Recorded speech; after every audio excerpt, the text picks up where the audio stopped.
What's happening, Hexico? We are back. We are back. We're coming in live. We're not coming live from New York. I'm not live from New York. There are people live from New York. We have different Hexico correspondents going to come in very soon, very shortly. Give me a quick mic check. Give me a quick mic check if you can hear me.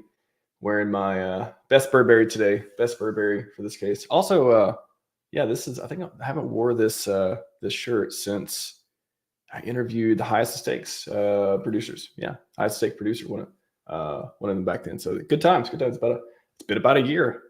So I have not wore this shirt on stream since then.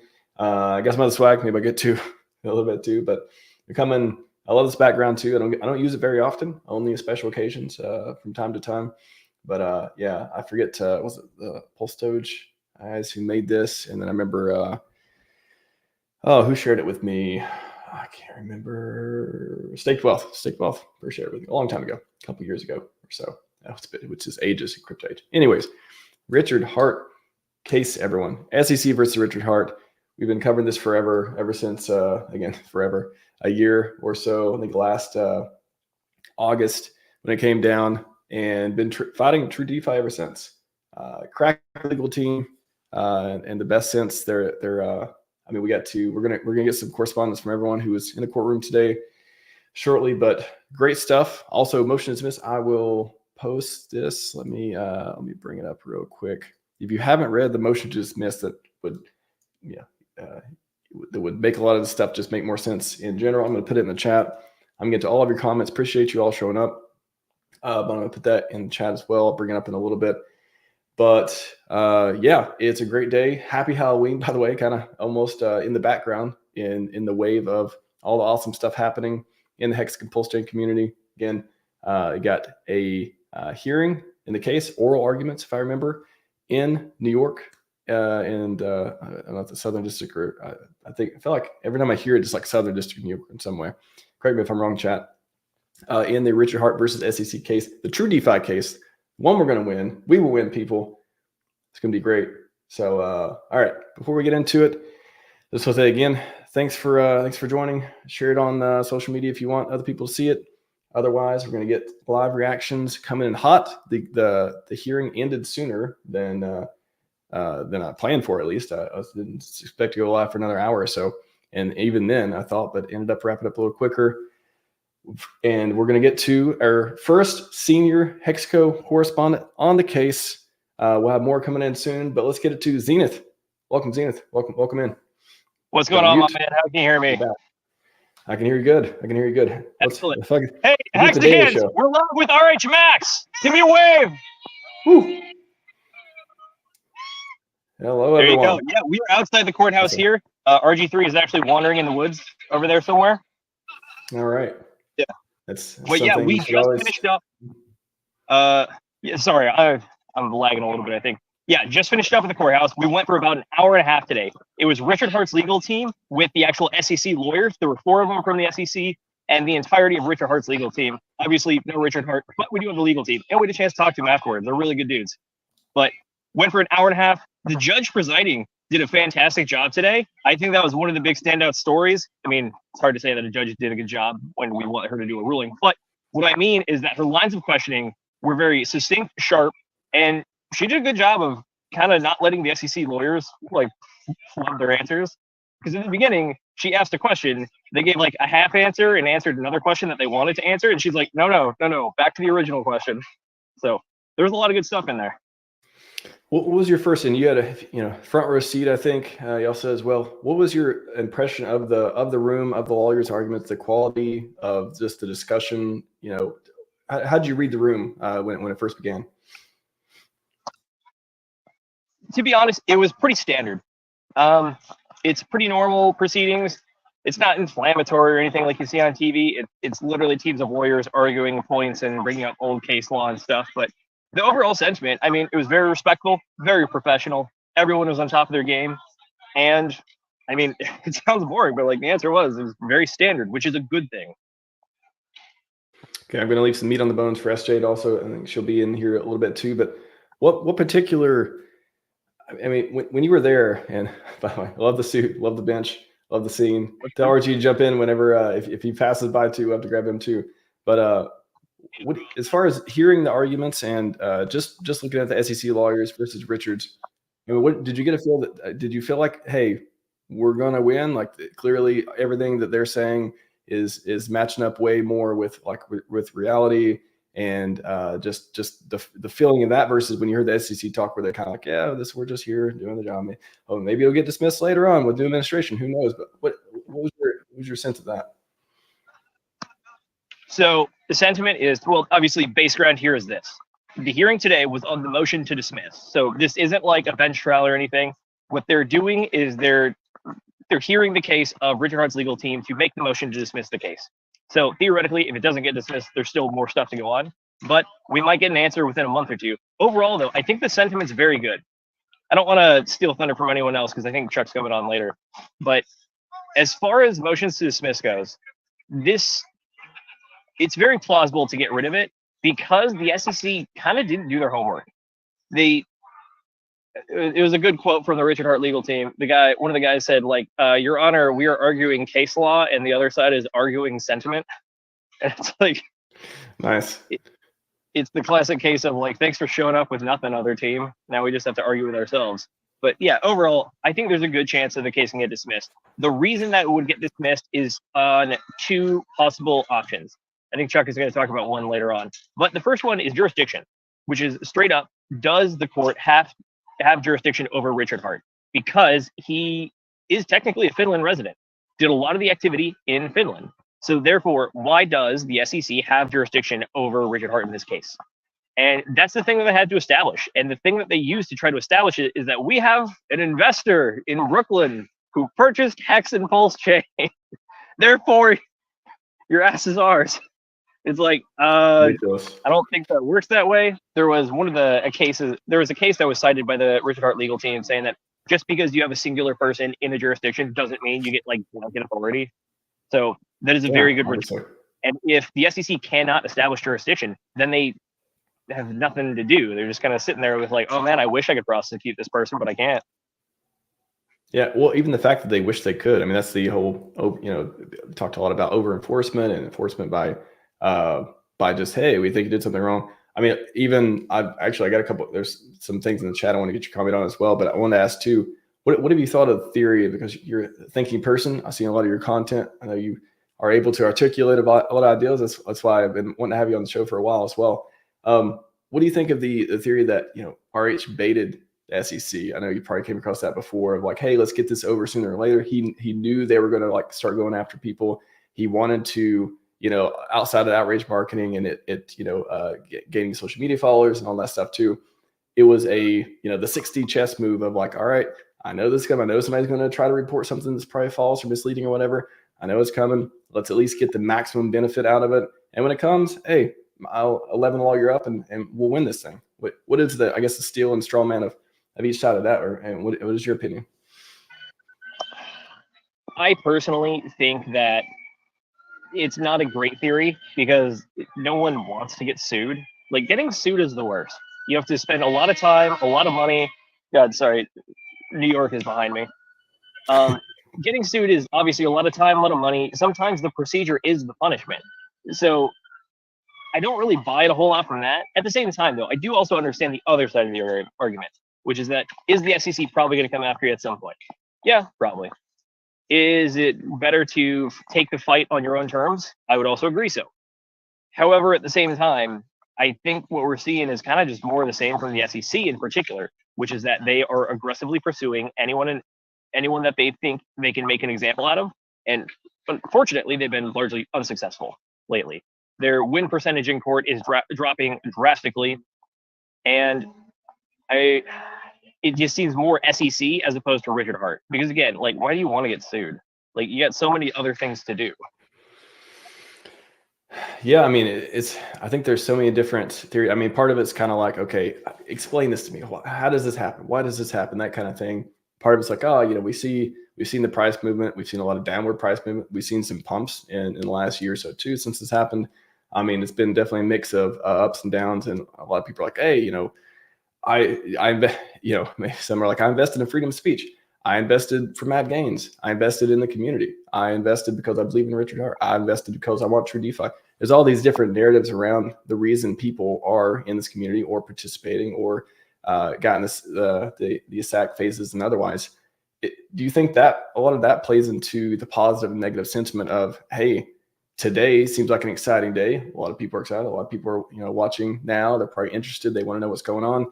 How do you think the ups and downs of the community have played into this whole process of like, hey, we still believe in this thing, or, a lot of people, some have left, some have come back, all that stuff too.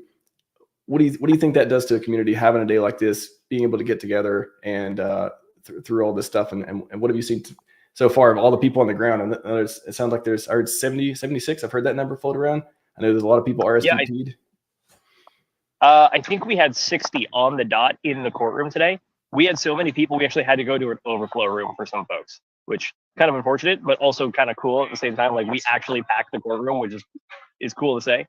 I don't want to bury the lead on this one. Today is absolutely a good day to be a hex kid. Like, what happened here today is only good things, which is that all the arguments largely were in favor of Richard Hart's legal team. The SEC was kind of caught in a little bit of hypocrisy once or twice. We can get into that at a later point. And then it's just overall, the line of questioning was more directed at the SEC as opposed to Richard Hart's legal team, which in my opinion is a good thing because it's showing where is the actual unclarity. And the unclarity is with the SEC. But that's an issue because they're the one doing the prosecution. So there we go. That.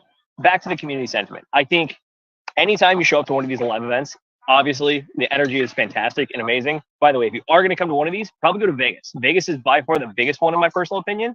It's a lot easier to travel to, better hotels, better kind of just like stuff to do. So I would recommend that one. But overall, the community sentiment is very high, especially here. Obviously, you could call these the true believers. I mean, we flew to New York to sit through a legal hearing. Like, yeah, we're a little crazy, but that's a good thing. Overall, though, I mean, the sentiment it's been a long bear market, and people still talk like we're in a bear market, even though like I know we probably are getting out of that just because what is it like fear and greed index just passed over 70 this week. Bitcoin just went above 70K again, actually breaking a downtrend finally that we've been in since March. And then on top of that, the bear market before all of that was really long too. So I mean, when we had PulseChain launch, I think there was a sentiment as well, which is that we're all excited to do ratio trading pre-bridge, and then excited to see all the money come across the bridge and have the full completion of that. But then we all kind of inevitably knew like shiny object syndrome will take over and people are going to start chasing other things. You start getting disenfranchised. The SEC drops an accusation on you. The price tanks, and then you stay down for a long time when everything else is pumping. Like, yeah, it's no lie that it's been rough. But at the same time, like, spirits are high. I think the people that are here are the people that were going to be here the entire time. If anyone is going to leave, they probably already will have left by now. So you think if this was a bull market and we'd have a 10x, we'd have a 10x in the court, we'd have 16 overflow rooms, something like that. Oh, maybe. Good chance. It would be cool. Max, why aren't you there? Well, because somebody's got to stream this, right? Somebody's got to stream. Somebody's got to be, in the zone and live with people there too. But yeah, I wish I could make it. Like I said, I'm jealous you all can hang out. The Vegas meetup 369, March 6th through 9th. I believe PulseChain Tour is hosting another one. One of those there. That's gonna be exciting. Definitely gonna try to make that. Speaking of the markets, though, comment here. It's gonna dump so hard after the hearing. What's up? Yeah. Throw this in. Oh, there she is. There she is, just in time. Yay! Hey, I just messaged you. I'm like, we're saving some juice for you. We're saving some meat. Zenith was he's wearing a suit tie. Oh, we're live. Yeah, we're live. Hey, hi everybody. Hey, welcome SJ. We did it. So speaking of leaving meat on the bone, SJ, was there a moment that you particularly found entertaining? There's no meat on the bone. There's not even a bone. That was one of the things that Richard Hart's legal team said. They were trying to go through the SEC's claims of fraud. And the guy was like, yeah, usually we try to calculate how much meat is on the bone, but there's actually just no meat. And there's also no bone here. No, there's not even a bone here. Yeah. It was great. Yeah, we're actually just talking. What do you think the hexagon sentiment is right now? Like, are people excited, here, happy, depressed? Or in general? In general. I think most people are kind of depressed right now. Why do you say that? Just because, like, I mean, it's hard to say. It's like, because the people that are, like, upset and have, you know, been waiting, they feel like they've been waiting so long, you know, for something to happen or whatever, right? Like, it feels like those people are louder sometimes. I mean, the You know, squeaky it's like wheel's always small going to get the minority. grease theoretically, but Yeah. and I mean also it's the outsized and vocal minority that cries the loudest on like Twitter. Yeah. But at the same time, like hanging out with everybody here today, everyone's just like stoked. So that was kind of my point. Yeah. That like everyone here. I mean, like, I was talking to someone else because I was like, you know, the fact that like I got in when I got in Hex, you know, price wise, he's like, girl, I bought the top and I'm here, you know. So the fact that, you know, there are people from people that Hex retired to people that are down 90% still on their investment that are here supporting this case and Richard, like that, if that doesn't scream bullish forever, like I don't know what does. Yeah. Like it really is. I hope people can really take to heart that this community is a lot stronger and a lot bigger than you realize. There were people that Yeah. showed up here that I've never seen before. There was one woman that came from like Manhattan, she said, and she was like, yeah, she's like, my brother invested, my dad invested. She's like, I'm a nobody, like I'm not on X. I was like, you are somebody, girl, you're here. So You're a hexcan or a PulseChain. Yeah, all that. That's amazing. exactly. That That's is, the exciting thing to me is just the fact that the community is so much bigger than any of us see or realize on social media. that's the amazing thing about this. I mean, I've talked about it so many times on stream too, is, you know, there's plenty, again, if you're a money maximalist, you're just here to make money, you like trading, you want to make money every time, totally fine. Again, Hexco has one of everybody. Everyone has their talents. Everyone has the reason they're here. It means, you know, we're talking about a little bit later. They're here for true DeFi. They're here for mad gains. They're here for community, whatever it is. But it's really cool to see, again, at the, you know, at the bottom of the bear, or, you know, just the not 10,000x time right now. People show up, got out of their way. They're throwing tours worldwide. They're, you know, they're hanging out. They're coming to New York. They're coming to support the ideals and the people that they believe in. And that's what's so cool about the community. That's why, I mean, people pour their blood, sweat, and tears into this place because they see something special. They want to maintain that. And again, who else has got that? Like, this is one of the few places. So, just in time, crypto coffee. How's it going? Take this. I'm gonna trade off. Okay, we're swapping out. All right. I'll be back. Okay. Left ear. There you go. Dr. Oh, Coffeeologist. How's it going? How's it going? Just here, we're doing a little bit of show. You know, it's the bull market. We got the 10,000x already, so we're over here just going through the different essentials. What clothing line are you wearing today, Coffee? What are you wearing, man? What we got? Oh yeah, so we got the bling. Got the got the Fire Gary Gensler sign out here in front of the courthouse. Oh yeah, we had one of those. Great pics were taken. Nice. It was super interesting, man. It was like, I don't know what I was expecting. I've never been to one of these things, but the lawyers had incredible arguments. It was very civil. It wasn't like, and the fact that the courthouse was packed, I mean, it really made a big statement. There's no way the judge cannot, you know, take that into consideration as well. And I mean, look, Richard's team, seriously, like dream team. All-stars. All-star team. They were so well prepared for everything. And it was just like, you know, it might not get dismissed, sure, but if it was like a 10% chance of dismissal, I think now it's a 50% chance of dismissal. Way higher. And so even if it doesn't get dismissed, it's essentially a coin toss if it does, in my opinion. And that's what Nuclear Herbs said as well. I'm going to trust him a little more than me. But an attorney. Yep. Even if former attorney. Right, the arguments they have are so solid. They're just rock solid because they're based on facts. And the SEC seems to pick and choose and basically present facts in ways that are different in one argument than in another argument. And the judge actually was calling them out for a lot of that stuff too. I wish I had a transcript of everything. I didn't even bring a pen and paper. Did you? Yeah, I got notes. Oh, fuck. Yeah, well. Zenith got notes. There you go. I should have taken notes, but, you know, it's what it is. I will say, though, it's kind of unfortunate that we all had to, like, lock up our phones because the venue that they chose is actually, like... Yeah, the view was incredible. You could see all of New York City, the skyline. It was super official. It was like... Yeah, 10th floor, step out of the elevators. You see a big American flag, Brooklyn Bridge in the background, and, like, the Empire State Building. It's, like, the Manhattan view because we're over in Brooklyn. Yeah. And then also, the courtroom they chose was actually, like, gorgeous. Like, large, grand, big ceiling, nice wood, beautiful benches. It was actually a killer venue. I don't want to steal too much of Chuck's thunder coming on later on, but he's like, If there was ever one hearing to go to, this was it. I mean, it was Wow. like, it made me realize that being a lawyer actually sounds kind of cool. Like, if you like arguing, like, these guys just sit there and they just try to have the better argument. And it's like, the judge wasn't taking any bullshit from either side. Like, she just wanted to get straight to the point, very matter of fact, Yeah. very, like, direct, didn't beat around the bush. Well, So, I Coffee, mean, what was a quote from? sentiment- Sorry? What was it? I was going to say, what was a quote from you that you heard from the judge or otherwise that made us look good as far as the case goes? Of like, okay, SEC, like you got to try harder than that. Anything interesting? There were some good ones that made the SEC look foolish. Yeah, there were some moments where, The judge literally asked, "Where does the blockchain live?" yeah, the judge was like, yeah, so where do these transactions take place? You know, I'm trying to establish jurisdiction.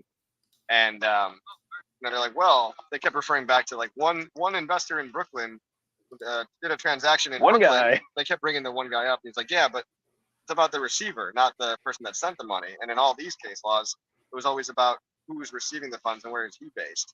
Did you catch when the Richard Hart legal team actually referenced the SEC brought a case like a few years ago, and it was the exact inverse of this, Yep. which is that they were trying to claim jurisdiction for someone based on where they were instead of where the funds were received, and they won it, and they were very happy about it. It was 2 cases as well, and they bring this up. They're like, "You were more than happy to accept this case result like 3 years ago, and now when it's on the shoes on the other foot, you want the exact opposite." It's like, what are you doing? Wow. Well, yeah, it's Wow. basically like very civil argument. That's all this stuff is. It's so refreshing to see just a professional court being held and not just like the open forum of Twitter. It's so much different because you go on Twitter and you don't know what the hell is happening because everyone's got loud voice, a loud opinion, and nobody, including myself, a lot of times, like nobody has any idea what the hell they're talking about. These are just like professionals that want to get to the facts. And I think if you look at the objective facts in Richard Hart's case and the timeline and everything, it becomes very, very hard to argue, especially when there's been a lot of precedent set that they refer to old cases over and over. And my favorite line was when one of his lawyers said, like, there's not enough meat on the bone to continue this case here. We're not even sure if there's a bone in general. that got a little chuckle. Yeah. And there was moments where like the crowd actually had a reaction, and I think that made the body language of the defense was kind of nervous a little bit. It's can you imagine how nerve-wracking it is when you have a courtroom full of people that you know are also against you or not on your side? So I'm sure that actually helped a little bit as well. One of the things that made it even funnier for me personally is it felt like it was back in school and like you're kind of like messing around in class and like trying not to laugh or like make noise, but you just hear like the shushed giggles of everyone just like Yeah, I was like that was all of us in the back anytime that was just like one trying of those so hard lines. not to speak. Yeah. But You just hear all the muffled people trying not to laugh at what just happened. There was one moment though when they were making an argument about like first off, the SEC just straight up does not believe any of the disclaimers that Richard Hart made, like at all. Like they just don't believe it. Like they're like, he is lying, and we think he's lying about this, even though he says it all the time, puts it on all the media and whatnot, and he does that. And then there was a moment where the SEC, the prosecuting counsel, they were like, well, why would people want to buy this thing anyways? And they're like, well, we can get a raise of hands from the people in the back. It took everything I had not to boo or like to hiss. I was like, come on, don't do anything stupid here. I will say everyone was on good behavior. It was a fantastic time. What you got? Yeah, sentiment is. Pop it in over. Yeah, there's a question here from Trev. Are we winning? Are we winning? We winning? We're winning, guys. We're winning. We will win. Hopefully Trump wins too, and then everybody wins. We all just win. Winning bigly. I got to say those. Oh, Probably yeah. looks By like the way, he's- shout out to Will Stevenson, an absolute legend. The Shout out man to Will. ordered 15 pizzas to a New York courthouse. Nice. Wow. Yeah, Will Okay, you got literally- you got the DJ roundtable there? Yeah, we're gonna feel this. Nice. Who's next? Who's coming in? They keep asking if you're nuclear herbs. I am not nuclear herbs. I am the man loosely associated with nuclear herbs sometimes because he corrects me on my legal arguments. Pop this in. Okay. I am nuclear. Let's hear. You the real right, nuclear this is herbs. nuclear That's the herbs, new real everybody, nuclear right? herbs. Yes, I got younger and less attractive. Well, All right. that's, I mean, that's 1 out of 2, I guess. I mean, there's parts of that. But All right. welcome. I'm live. You're Aloha, live. Mac. Welcome. How are you doing? Well, We've got pizza Doing good, over man. here. If y'all want to come on over to New York, you can get some za. Yeah, swing by Brooklyn, just real quick. Just real quick. it's quite a Come on swim. It's quite a swim from here, from what I've been told. What helmet? They're telling me. Yes, it is a long distance from the literally the other side of the I was gonna say planet, not planet, but yeah, country. Great to see you all there. Will, what was your? I mean, you have any? Towards the end too. What was the takeaways? Was it like? Was this clearly like, all right, SEC? Like, there's Bro. nothing. Like, what happened? So- Tell us.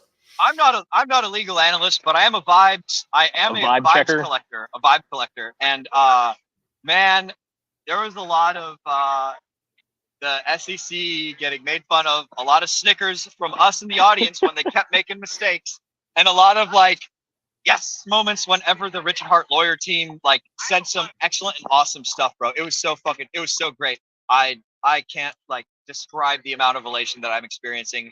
And I am super confident that we're going places with this. Wow.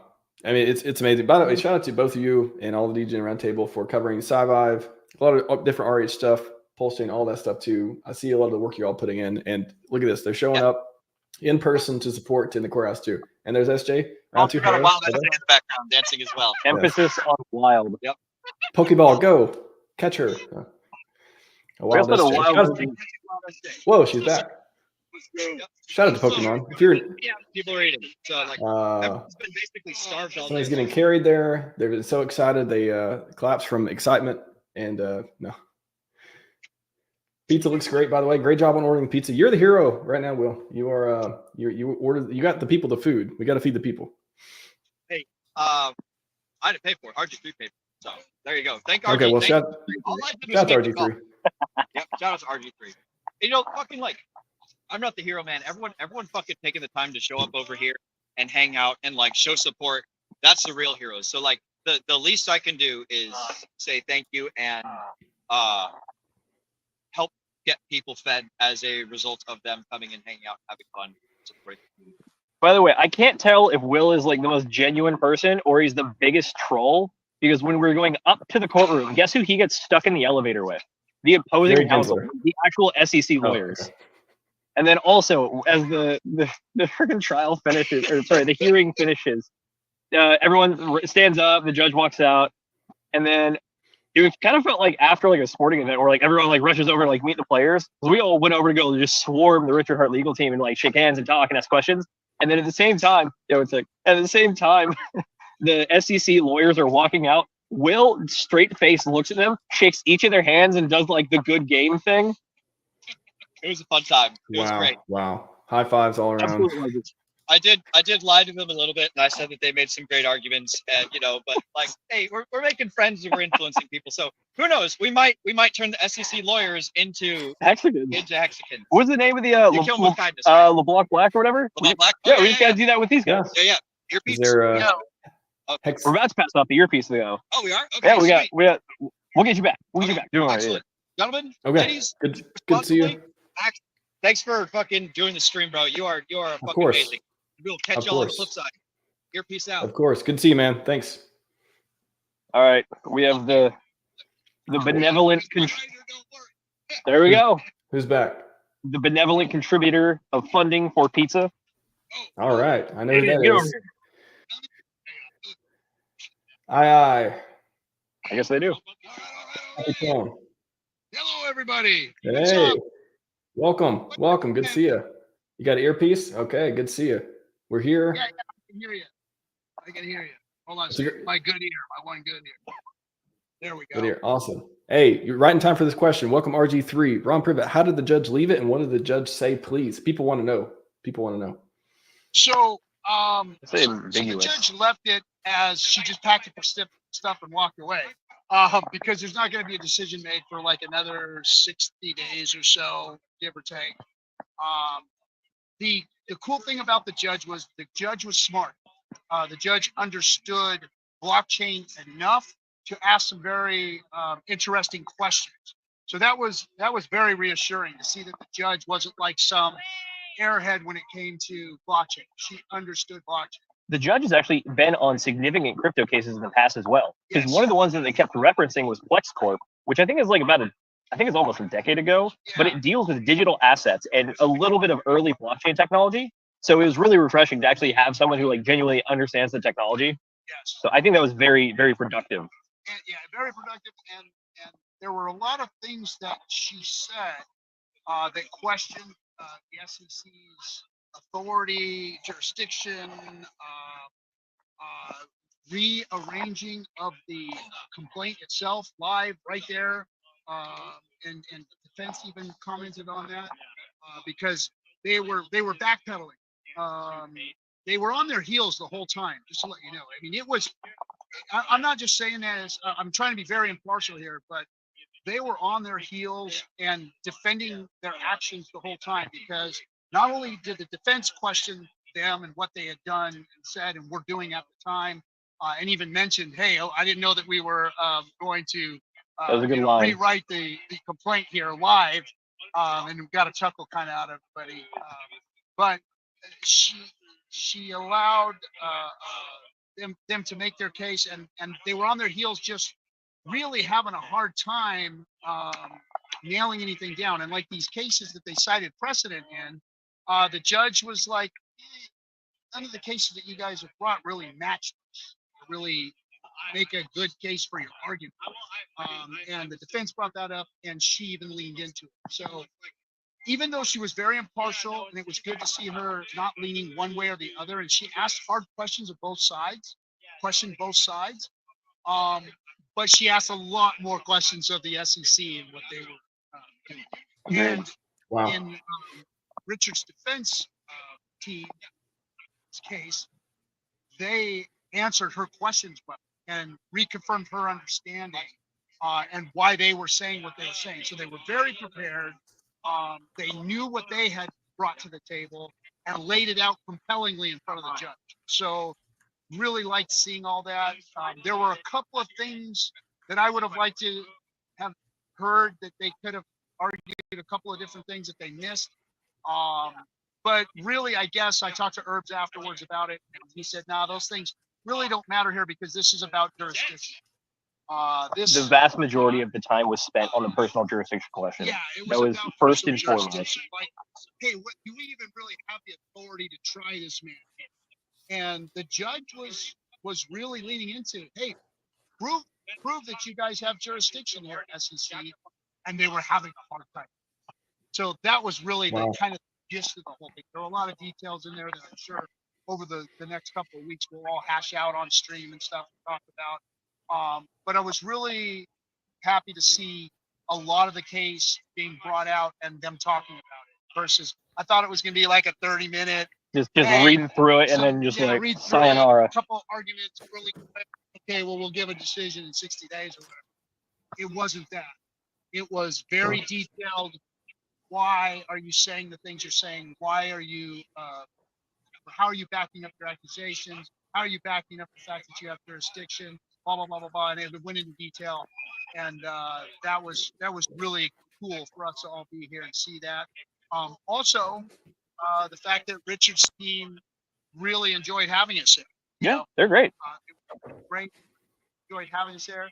The SEC made a comment about us one time. I think it was, should we ask the peanut gallery, or like, can we get a show of hands from the people in the back, like very clearly referencing us? So the question was, the judge asked, how can you even prove that there were investors that were from the U.S. that brought it or whatever? And the lawyer goes, well, let's just ask the gallery back there. Wow, that's awesome. Yeah, there was another one of those moments that I found particularly funny.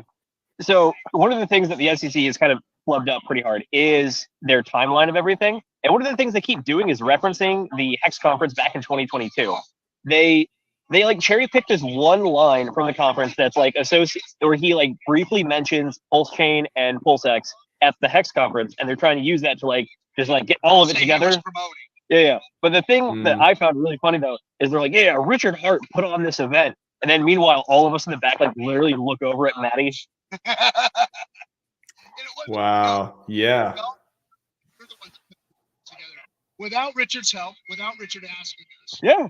without Richard even saying thank you, and he showed up at one of them, said a few things, and the verbiage that they pulled out, that they cherry picked out of it, was out of context and really didn't hold any water with the judge, really didn't hold any water with the defense team.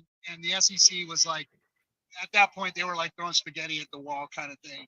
Yeah. One of the big holes in the SEC's case is the fact that they try to just treat the timeline like it all happened at one time. But the reality is The that judge wasn't having it. correct, exactly. That was fantastic. Which is that the reality is that there are offerings, and the offerings are timed. So all of the actions that Richard Hart took are very specific and directed at specific times to like play in the rules. So what they do is they're like, all right, yeah, the offering ended in February, so we're gonna pull context out of this thing that happened in April, like 2 months after, or even 6 months after, because they reference like an October thing. And it's like, no, it doesn't work that way. It's like you doing this now does not affect the past because the decisions were made in the past, but they just don't get it, or they are choosing not to get it. And what the defense did really cool, and I'll show you, is that because their whole mess really is the timeline. Speaking of which, we have defense team actually. Wow. Okay. Let's see the alleged timeline. The judge can see it, so let me put it up there so you can all see it. We're going to give this, we're all signing it, we're going to give it away. Yeah, Wow, what a memento. Okay, nice. This was at the court case, and it feels like one of those big checks on a game show. it's a big check on the game show. You've just won a 10,000X. There you go.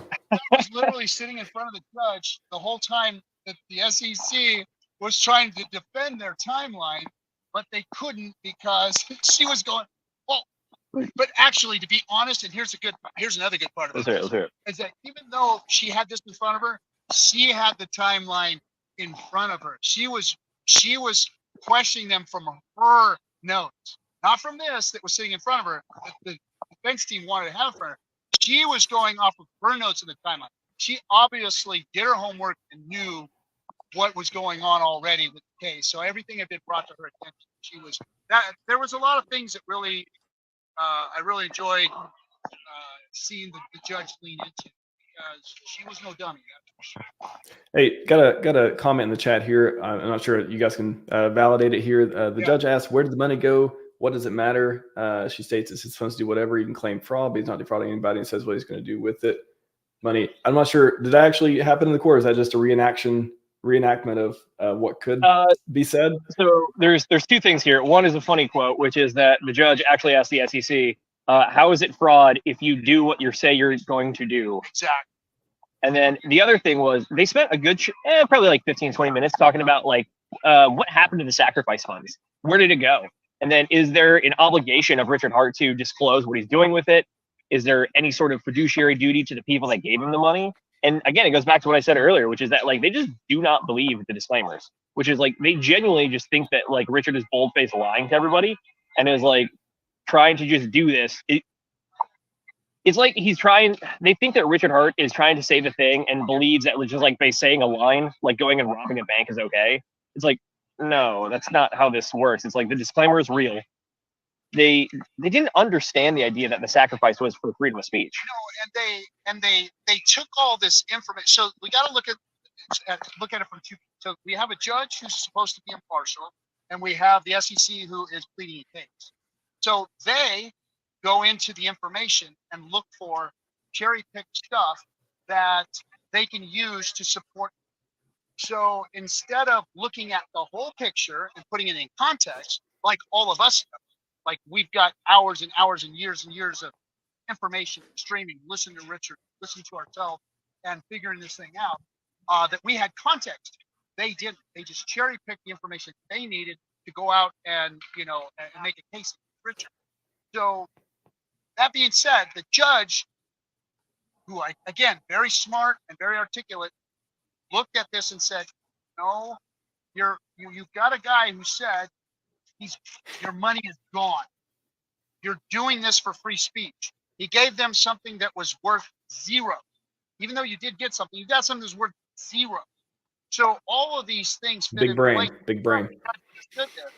And he said he was going to do this. He said he was going to buy things. He said he was, and he said all of these things to the whole community as they were sacrificing. And the judge mentioned that, hey, he said what he's going to do, and he did it. So how is there even fraud? How can you even claim fraud when the guy just did what he said he was going to do? Isn't that what we want? You know. So that was kind of the tone of that whole thing. Which again, it was funny. And they just don't. I think there's like a unspoken subtext or understanding about things between both the judge, the SEC, and the legal teams, which is it's like, is using a disclaimer going to get you out of everything? No. Is a disclaimer a bold-faced lie? Also, no. But they act like it's somewhere in between, which is like there's a lot of implied things, and they try to use that and be like, we think that he's implying things, therefore we think we should be able to prosecute. It's like, if you do that, you're not going to be able to point to anything specific. You're pointing to an intuition that you have about a thing, and you're trying to read between the lines. But when it comes to the law, you got to be precise. So they're pointing at these things that weren't there, but like it kind of feels like they might be in the room. And it's like what you said, which is that if you sacrifice for freedom of speech, you get this thing that is worth nothing. The three of us all understand how that works and like genuinely believe it. But try to convince the SEC that the thing is worth nothing, that's another story. And I don't think they believe that. It's part of the case later if it continues to go on. Correct. And here's the other cool part about it. It's like, not only did you sacrifice for what Richard said was, hey, no expectations for profit of work of others. You know, your sacrifice funds are gone. I can do whatever I want with the money. If you get into this, it's for freedom of speech. So all of these things, right? On top of the thing that you did end up getting, which he said you could or could not get it. I don't know. But hey, if you do, here's his thing. You also said what? that thing's worth zero. And then in order to make it have value, the community itself had to go up on the exchange and give it value. Richard did nothing but give the tool and allow people to go ahead and sacrifice under the truths that he told. And so really, I mean, the case is just, as the judge was going along, and the judge didn't even hear about the crypto being airdropped at zero, or the fact that the community had to add value to the exchange and put these things up on the exchange to give them value. Nobody, like if Richard had paid Binance to put it on the exchange and gave them tokens and paid, now we've got like an admission of guilt there where Richard was actually creating the value in the token that he gave to everybody. But that wasn't the case. Hexicans, PulseChain, the community of crypto in large is the ones who put the money on the exchange. You put the coins on the exchange to give them value. So really, I just don't see how they can hold Richard to any of this. And it just went on and on and on about the SEC being back up against the ropes, which it has been last. The judge asking the right questions and discovering and leaning into Richard and his defense team a lot more. And the one thing that I really liked that I saw was that she didn't know that there was a $26 million donation to the Sens Foundation. Yeah. They were going over all this stuff about Richard. So the defense was trying to speak for his character. The judge was saying, hey, he said he was going to do these things and he did it. How can you hold him to it? And the SEC was trying to paint him in a bad light. And then the conversation that the defense team brought up about, the $26 million were sacrificed. And she was like, wait, stop, what? There was $26 million was given to a charity? And they're like, yeah. She's like, damn, you can just hear her. Damn, you guys are after this dude. Why are we here? Why are we here? Yeah. You're trying to put the orphanage builder in prison or something. It's like, and it was just another thing. It's like discovering, like, and I could just see her, like, looking at the SEC, like, you guys are cool, you know. Is there anyone else you want to go after that actually did some wrongdoing? Like, these guys seem okay. They seem okay over here. Yeah. Hey, got a question. Got a question here too from James Harbaugh. Was there any conversation about Hex owners losing money because of the SEC? No, but there was a reference to price depreciating in the SEC's response. By the way, that got Chuck's blood pressure boiling. But not really. The the SEC makes kind of an offhanded comment about a bunch of people lost money on this thing, but the other thing that they failed to point out is that arguably they're the people that caused the tanking of the price, or at least the sentiment, which caused people to press the sell button, that's how that works. But So who knows? Maybe a group of concerned citizens can bring case up against the SEC later on about money lost.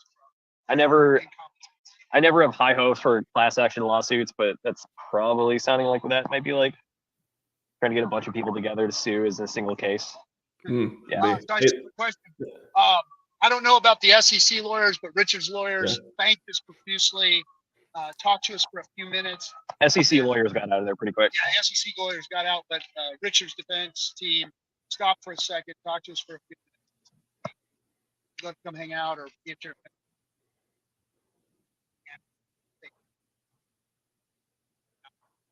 After the hearing, it kind of felt like a post game scrum with like all the media. It was like all of us just like rushed over, like shaking hands and asking questions, just chatting with these guys. It was fun. I loved it.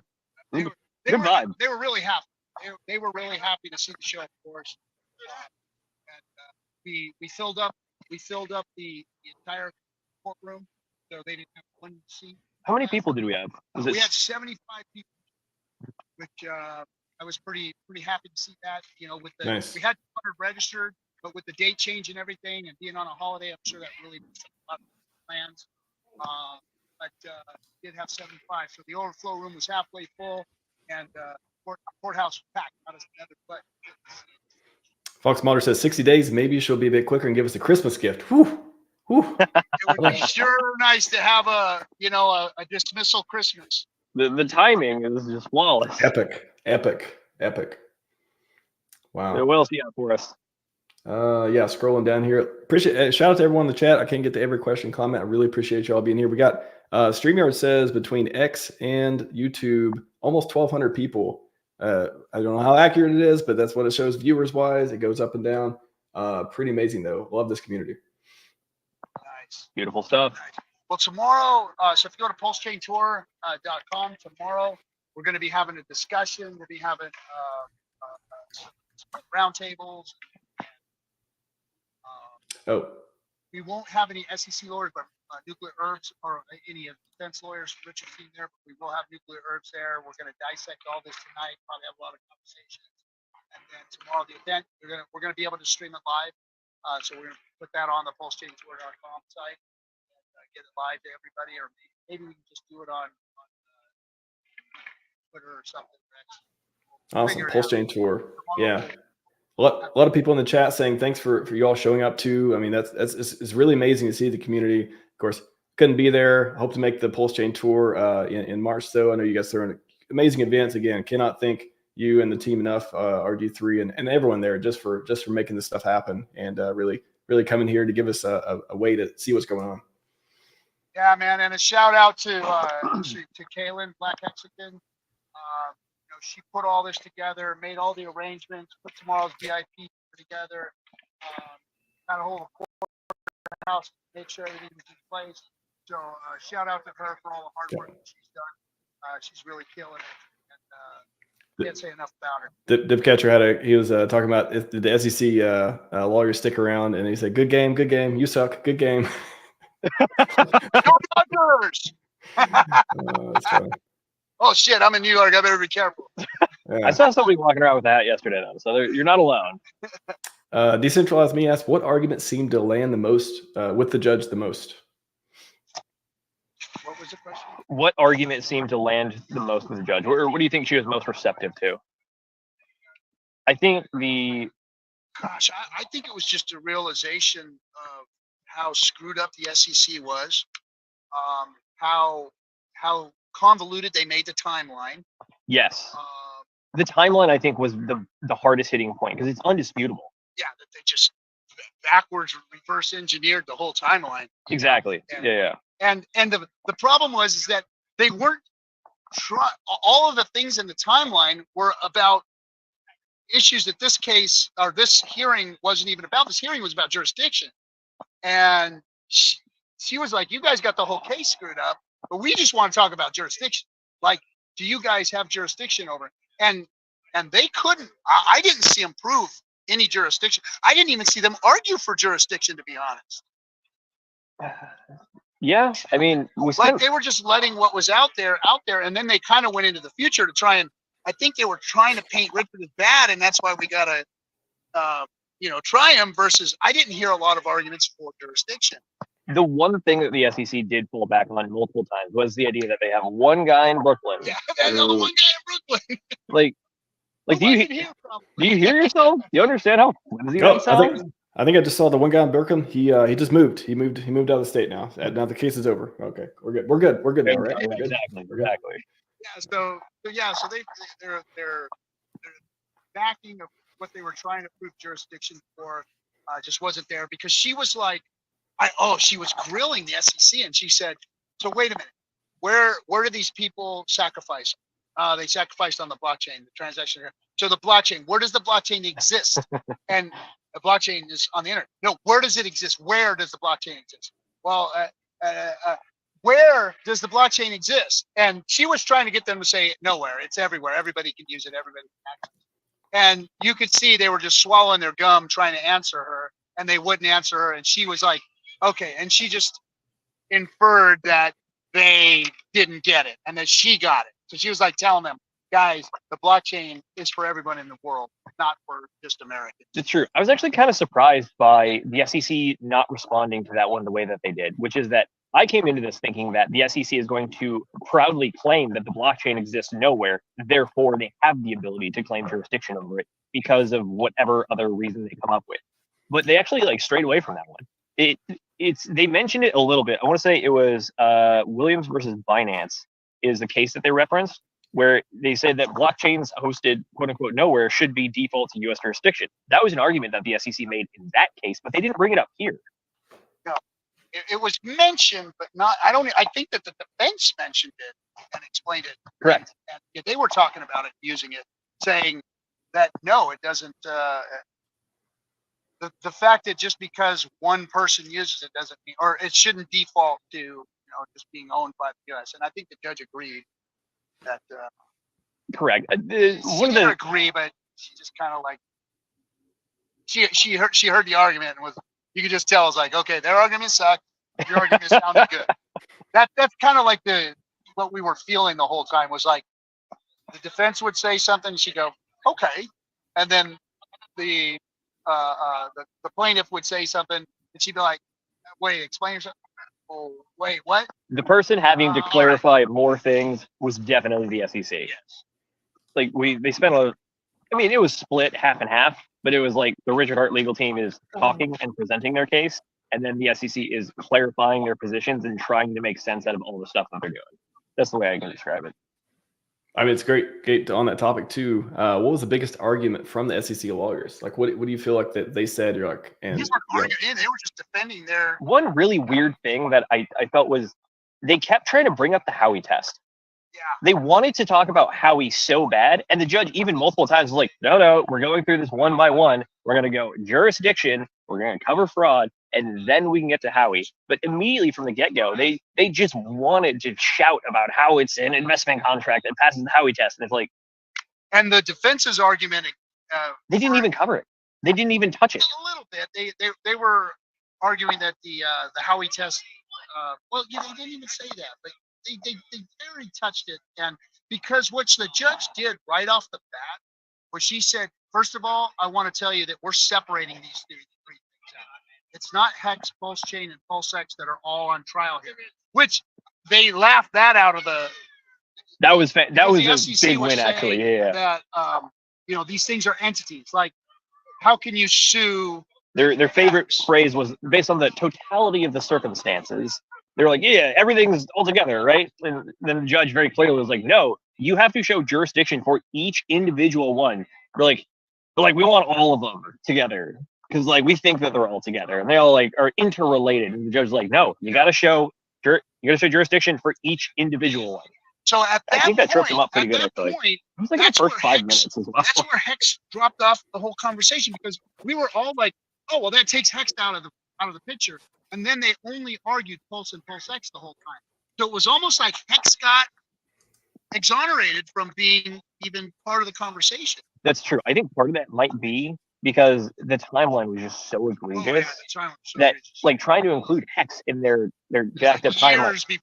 Yeah, that one, I think that one even like became a stretch too far of the SEC, and like they like didn't say it out loud, but I think they kind of looked at each other like, all right, we're gonna try to stay away from this one now. Like, yeah, these funds didn't have anything to do with claiming. Whisper each other, hey, shut up, don't mention. God, come on, let's get back on track.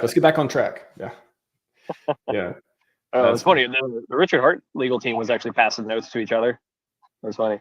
They were like high five and be like, we're gonna go out to dinner afterwards. Yeah. So we get a question here from Demetrius. He says, did they discuss about the Amicus brief and the 55,000 signatures? No, they didn't. They didn't mention anything about it. Still in her back pocket then? That's good. Could be. Think so? I can tell that the defense was very happy that we were here, so I can imagine that also equally tough.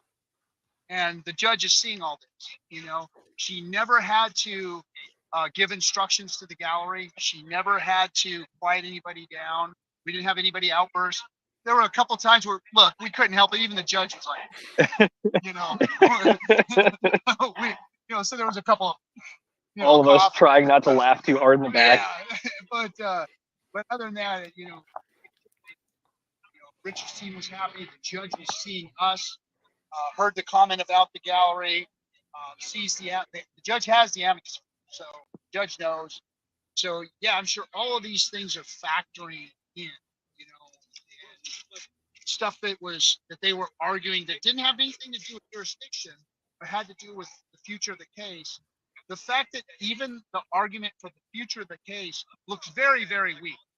So everything that they were arguing for, like, hey, well, we need a jurisdiction because this is where we're going to take this case, was like looking very weak. Like if you were to take it and put it on, somebody shoplifted some gum out of the store and a murder, the judge is like, okay, I've got to try and figure out jurisdiction for somebody who stole some gum out of the store versus a murder case, So it just felt like the defense did a really good job of taking the weight off of the future of the case and making it look very, very small and very, very weak in the future as to why they should even bring this case up.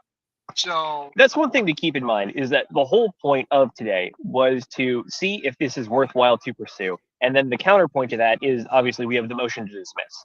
So they're not trying to like arbitrate facts and like get to the truth and bottom of everything. But the point is that this hearing was that Richard Hart's legal team presented the idea that the SEC does not have enough facts or actual articulable evidence to back up their claims. Therefore, it should not proceed. Oh, yeah, a lot of people in the chat are also asking, where is Nuclear Herbs? Where is the infamous Nuclear Herbs? Who's the man of the hour? Just checking Are in. you Nuclear Just Herbs? Hey, are Where you? Which one of these Nuclear Herbs? Which one of you? So Mr. Herbs is getting some much needed rest. Traveling takes a lot out of him. Yeah. He's had some health issues. So he needed to we tried to get him out last night, but he was like, I got to rest from traveling. And after this whole day, he's home resting. So we'll see him tomorrow and be able to live stream. And plus, it's going to be better tomorrow because he's going to take all the conversations that we had, sit over overnight, come back. We'll have some very compelling arguments, questions, answers. Yes, tomorrow we're all just reeling right now from coming out. I bet. So we're all just discussing things, picking up stuff that we remember. It'll get better as time goes. But I'll tell you what, I am super bullish on Richard winning this. I'm super bullish on what this is going to be. So we're pumping tomorrow, right? With that, we're pumping tomorrow, right? Pumping Like pumping. We should be pumping right now.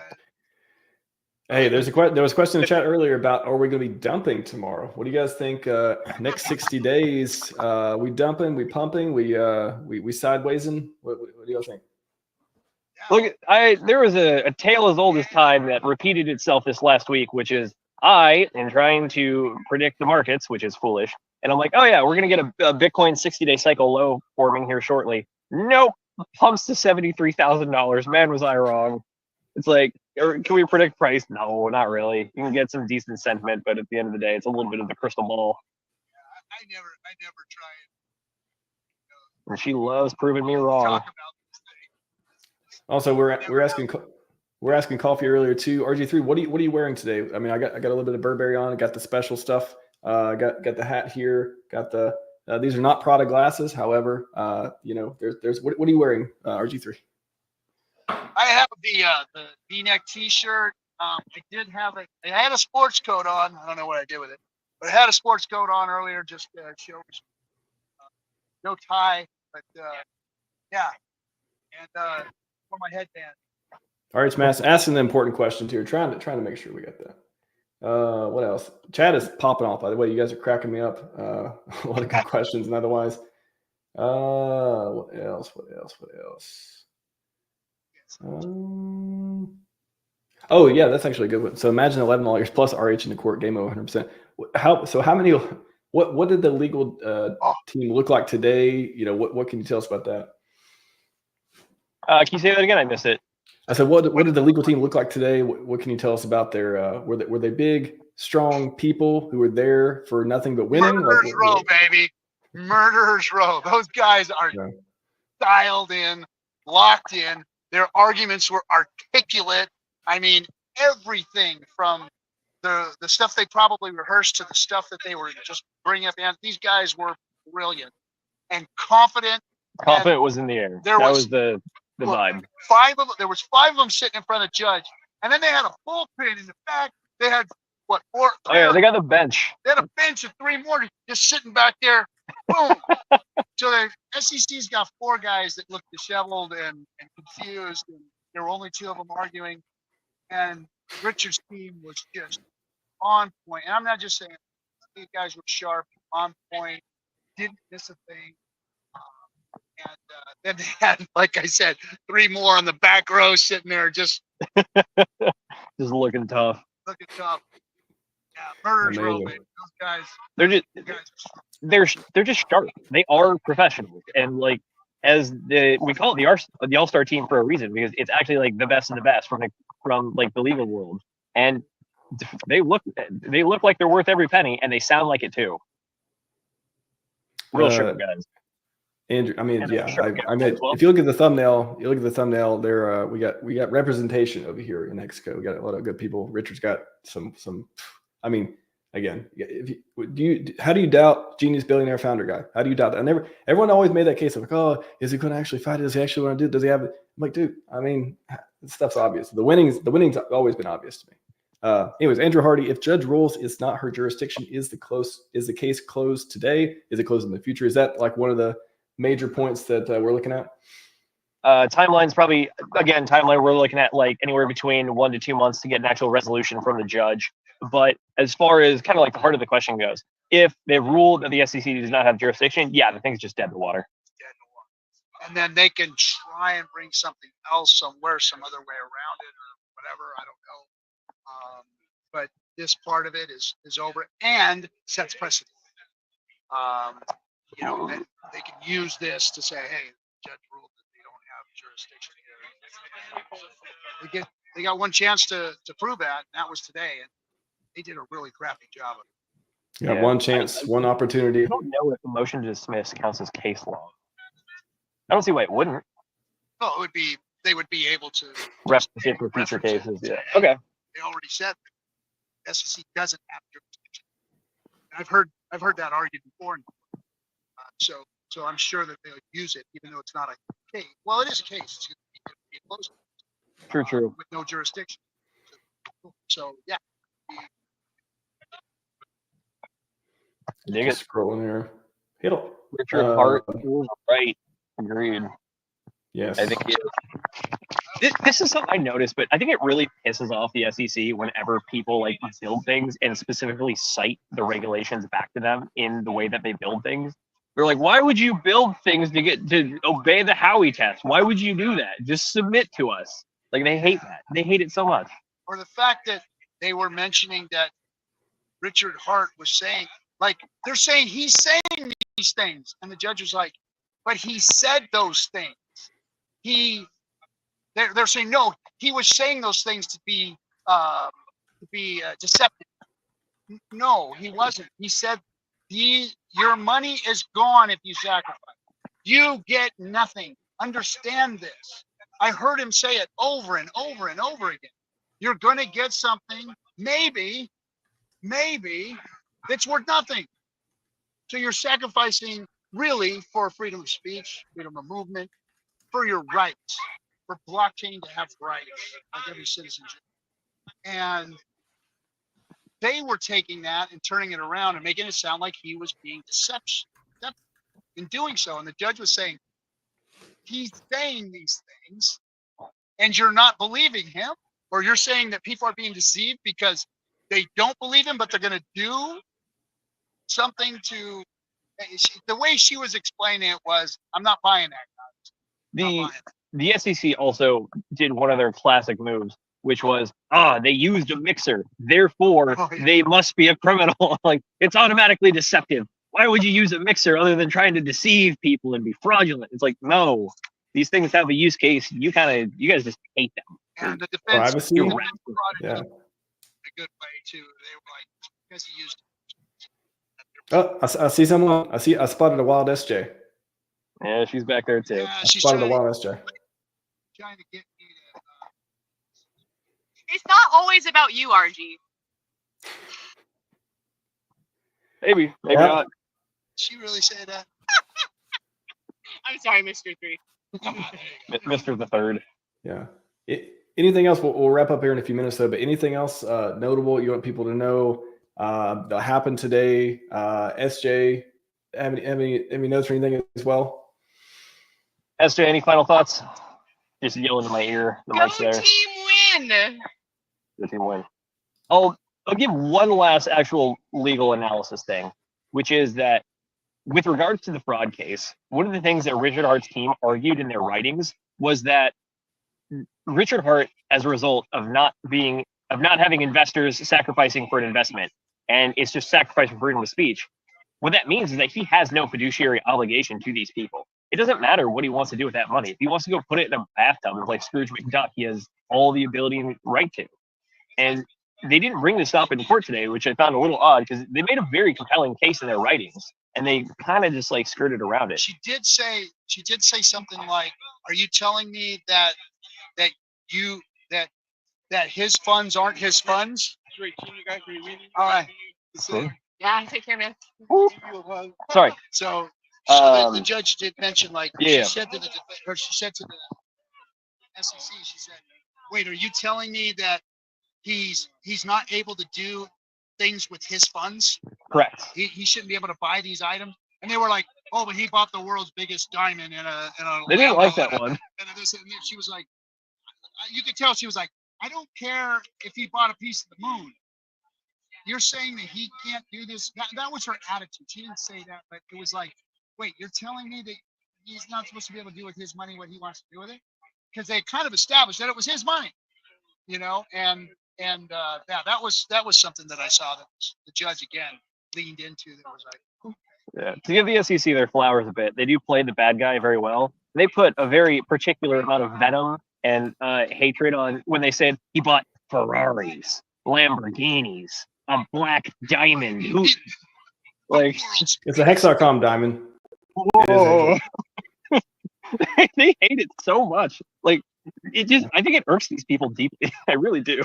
The people spend their money on things they want to. It's the Oh, I'm sure. and But then, kind of like the police thing. Like, yeah. like they see it, they're like, they treat you like somebody that they've recognized and they've had to see all day long, every day. Maybe they have that kind of syndrome. But the judge was really good at not buying it. I like. Correct. I think you hit it perfectly there, though, which is that the general feeling of this is that it's the classic, once you pick up a hammer, everything kind of looks like a nail. Unfortunately, when it comes to the way that you do law enforcement, and that is what this is that your job is to go seek out bad actors, which means that your mind frame is that you are trying to find bad actors and the people that are actually committing the crimes. And sometimes when you do that, your perception gets a little warped, and then you start seeing things that might not be there. So at the end of the day, are they doing their job? Yes. I commend them for being excellent public servants of doing their job. Do I think they maybe went a little out over their skis this time? Yeah, I definitely do. But at the same time, it's like, they're not like, I don't know if they're actually evil, but I'm just going to presume that they're not evil to try to give people the benefit of the doubt. But at the end of the day, the SEC is trying to do its job. It's all at the direction of Gary Gensler's leadership and his strategy for how to operate the SEC. So just keep that in mind. The lawyers aren't bad people as much as they like kind of like the boo and hiss like it's a sports game, but They're just they are trying to do their job. They can't. Yeah. And we're out here doing what we're doing because we want real DeFi, right? We want RH. I mean, I want RH's ideals to succeed. I think I like quite many of them. I want this community to win. I mean, that's what we're out here doing, right? oh yeah. Community effort, and I think the judge got that message too, that this was community. I think having the back of the courthouse packed by the community sent a very good message. Yeah. It So- backed up everything they were And you saying. can tell that the SEC was pissed that we were there too. We got under their skin because they did comment about The damn Hexicans. it. Hexicans. We are Hexicans, not Hexicans. That's true. That is a fact. That is a fact. Closing words, final thoughts. The sentiment: we will win. We will win. Is that what I'm feeling? That's what I'm hearing. It's not we will win. We are winning. We are winning. We're winning. Never stopped. Winning That's in a good point. progress. Right now. It's about time. It's about time. All right, gents. I appreciate you all being out there live from New York. We got the reaction from the senior and Exco correspondents, and Wild SJ spotted in the back again. Good. Appreciate you all. The captain, RGC, Zenith. We had Will on earlier. We had Crypto Coffee on. And yeah, hopefully everyone out there is having a great time. Shout out to everyone there just making a difference in this place. I really appreciate it. It's beautiful to see. So that's all we got for you tonight. Scivive and 5555. We are out. Thanks for having us, brother. Of course.